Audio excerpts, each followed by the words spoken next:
জানিয়ে দেব সর্বশেষ আপডেট বাংলা সংবাদ। শুরুতেই শিরোনাম। আইএমএফের জালে ধরা খেল হাসিনা, দেশ বিক্রির তথ্য ফাঁস করল পিনাকি ভট্টাচার্য। এরপর থাকছে ধরা খেল বেনজির, বেরিয়ে এলো আরও কুকর্ম। জয় হাসিনার রিজার্ভ চুরির গোপন ভিডিও ফাঁস, ভারতের কাছ থেকে ক্ষমতা কিনেছে হাসিনা, থাকছে বিস্তারিত প্রতিবেদন। এতক্ষণ শুনছিলেন সংবাদ শিরোনাম, এখন থাকছে বিস্তারিত। সাদিক অ্যাগ্রোতে বেনজিরের বড় বিনিয়োগ, এবার বের হয়ে এলো থলের বিড়াল। খামারিদের স্বার্থ সুরক্ষার পাশাপাশি মাংস উৎপাদনের স্বয়ংসম্পূর্ণতা অর্জনের জন্য দেশের বাইরে থেকে পশু আমদানি নিরুৎসাহিত করা হলেও সেটার তোয়াক্কা না করেই অবৈধভাবে সীমান্ত দিয়ে গরু আনেন ইমরান। আর এই কাজ করতে তিনি একটি সিন্ডিকেট গড়ে তুলেছেন। এতে তার সহযোগী হিসেবে আছে প্রভাবশালী রাজনীতিবিদ, জনপ্রতিনিধি ও আইন শৃঙ্খলা রক্ষা বাহিনীর সদস্যরা। বিপুল সম্পদ অর্জনের কারণে বেশ কিছুদিন ধরেই আলোচনায় থাকা পুলিশের সাবেক মহাপরিদর্শক বেনজির আহমেদেরও বড় অঙ্কের বিনিয়োগ রয়েছে ইমরানের ফার্ম সাদিক অ্যাগ্রোতে।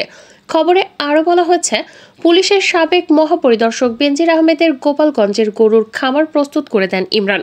অবৈধভাবে সীমান্ত দিয়ে আনা বেশ কিছু গরু বেনজিরের খামারেও পাঠান তিনি। এছাড়া সাদিক অ্যাগ্রোতে বেনজিরের নিয়মিত আসা যাওয়া ছিল, এমনকি ফার্মটিতে তার বড় অঙ্কের আর্থিক বিনিয়োগও রয়েছে। পিনাকি ভট্টাচার্য বলেন, আজকে দুইটি ভালো খবর পাবেন, তার জন্য ভিডিওটি শেষ পর্যন্ত দেখতে থাকুন। বিভিন্ন রাজনৈতিক ইশারা ছড়িয়ে রয়েছে, আপনাকে সেই ইশারা থেকে বুঝতে হবে আসলে কি হতে যাচ্ছে। আসেন আজকে একটা উদাহরণ দিয়ে বুঝিয়ে দেই। খবর এসেছে আইএমএফ এর শর্ত পূরণ না করা সত্ত্বেও ঋণের কিস্তি ছাড় করেছে বাংলাদেশকে। পিনাকি বলেন, এই নিউজ শুনে আমার ক্ষুদ্র ভাই এবং বোনেরা বলবে এই নিউজে হাসিনার দলের লোকেরা খুশি হবে, আমরা কেন খুশি হব? তিনি বলেন, এইগুলোই হচ্ছে বিটুইন লাইন্স পড়া, মানে দুই লাইনের মাঝখানেও কিছু লেখা থাকে যেটা মনে হয় সাদা, আসলে এটা সাদা না, ওর মধ্যে অনেক কিছু লেখা আছে। তার মানে যা লেখা থাকে তার বাইরেও কিছু অর্থ আছে। পিনাকি বলেন, এটা অস্বাভাবিক শর্ত পূরণ না হলে আইএমএফ এর লোন আটকে দেয়। অনেক দেশে এটা করেছে, যেমন আর্জেন্টিনা, জিম্বাবুয়ে, এমনকি পাকিস্তানেও আইএমএফ এর লোন আটকে দিয়েছে।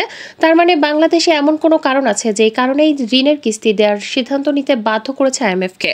পিনাকি আরও বলেন, অনেকেই আবার বলছে আমেরিকা হাসিনাকে কিছুই করবে না, এটা তার প্রমাণ। আমেরিকাকে যে ম্যানেজ করে ফেলেছে এটা তার প্রমাণ। পিনাকি বলেন, আমেরিকার আইএমএফ এক না, তবুও আইএমএফ এর উপর আমেরিকার প্রভাব আছে, তার ইচ্ছা অনিচ্ছার মূল্য আছে। আমরা একসাথে এটা খুঁজে বের করব আইএমএফ এর ঋণ ছাড় করার মানে কি। তার আগে আর একটা তথ্য বলে রাখি, আইএমএফ এর ঋণের কিস্তি বন্ধ করে দিলে আবার সেই ঋণ পাওয়া অনিশ্চিত হয়ে ওঠে।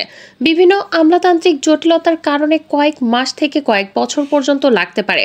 জিম্বাবুয়ে লেগেছিল কয়েক বছর, পাকিস্তানের কয়েক মাস লেগেছিল, গ্রিসে প্রায় এক বছরের মতো লেগেছিল আবার ঋণ পেতে। আইএমএফ এর ঋণ যদি বন্ধ হতো তাহলে কে ঝামেলায় পড়তো, হাসিনা না তার পরের সরকার?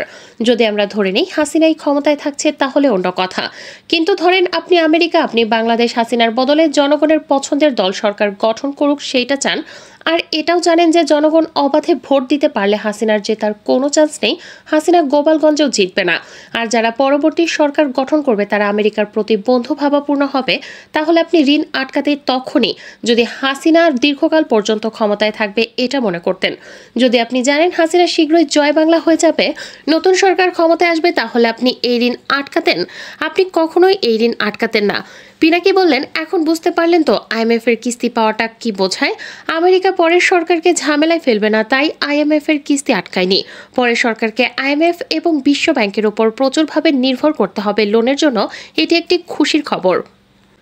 বাংলাদেশের জাতীয় রাজস্ব বোর্ড এর কর্মকর্তা কাজী আবু মাহমুদ ফয়সাল ও তার পরিবারের স্থাবর সম্পত্তি ও ব্যাংক হিসাব জব্দের নির্দেশ দিয়েছে আদালত। মিস্টার ফয়সাল এনবিআর এর আয়কর বিভাগের প্রথম সচিব হিসেবে কর্মরত।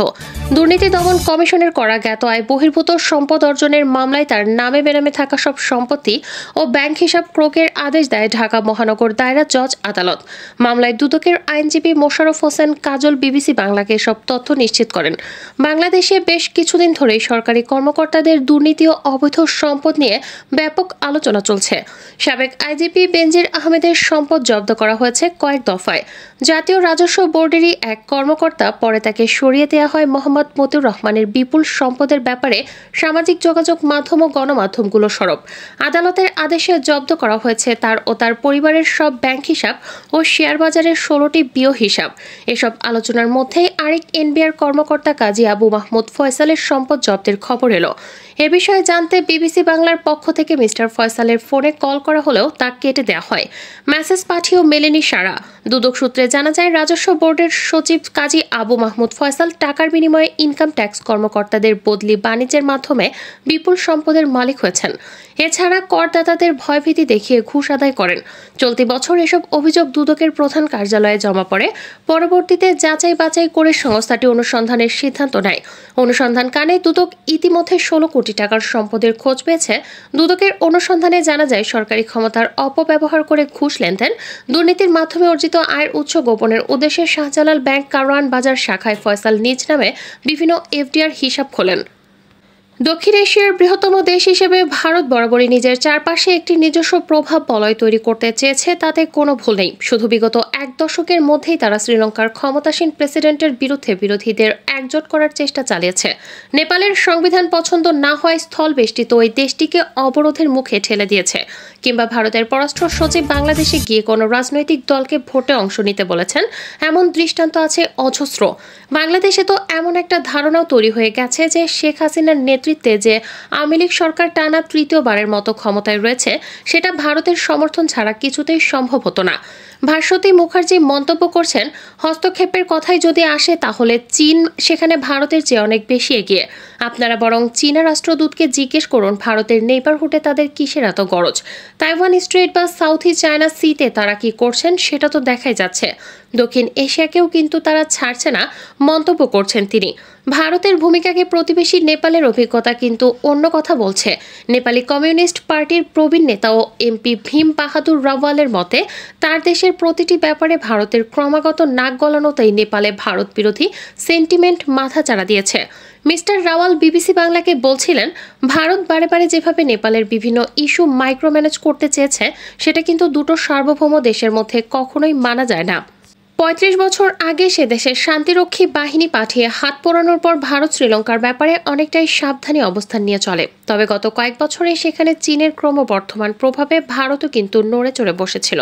কলম্বোতে রাজনৈতিক ভাষ্যকার তিসারানী গুনাসেকারা বলেছিলেন, বাস্তবতা হলো এই মুহূর্তে ভারতের হয়তো শ্রীলঙ্কার ওপর কিছু শর্ত চাপিয়ে দেওয়ার এখতিয়ার আছে, কারণ আমাদের শোচনীয় আর্থিক দশায় তারাই একমাত্র দেশ যারা সহায়তা করতে এগিয়ে এসেছে।